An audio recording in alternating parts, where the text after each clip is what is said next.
Japanese two-wheeler giant Honda is preparing to enter the market for advanced driver assistance systems, ADAS, for motorcycles with an innovative approach based on stereoscopic cameras instead of the radar systems already used by competitors.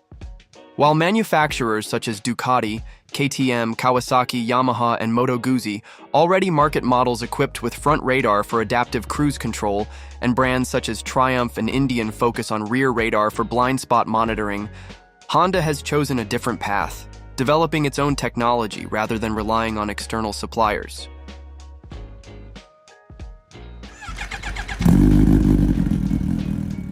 The project, which went virtually unnoticed at last year's EICMA show, was presented on the Honda Africa Twin on display at the Hitachi Estimo stand, a company in which Honda holds a 40% stake.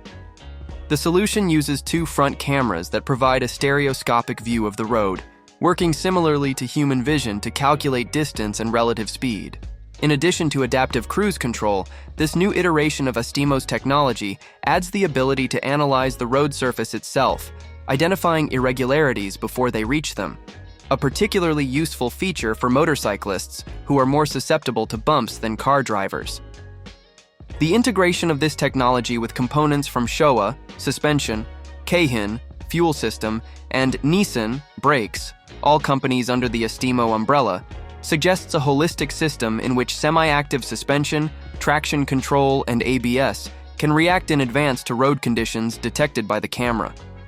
Although Honda appears to be lagging behind in the race for motorcycle ADS systems, the company is already a leader in the automotive sector.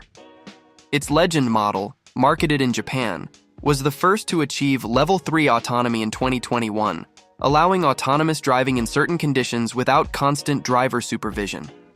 The Africa Twin prototype equipped with Estimo technology shows that when Honda finally introduces ADAS systems on its production motorcycles, it could set new benchmarks for safety and comfort for motorcyclists. Industry sources suggest that Honda could present its first model equipped with this technology as early as next year, consolidating its position at the forefront of technological innovation in the world of two wheels.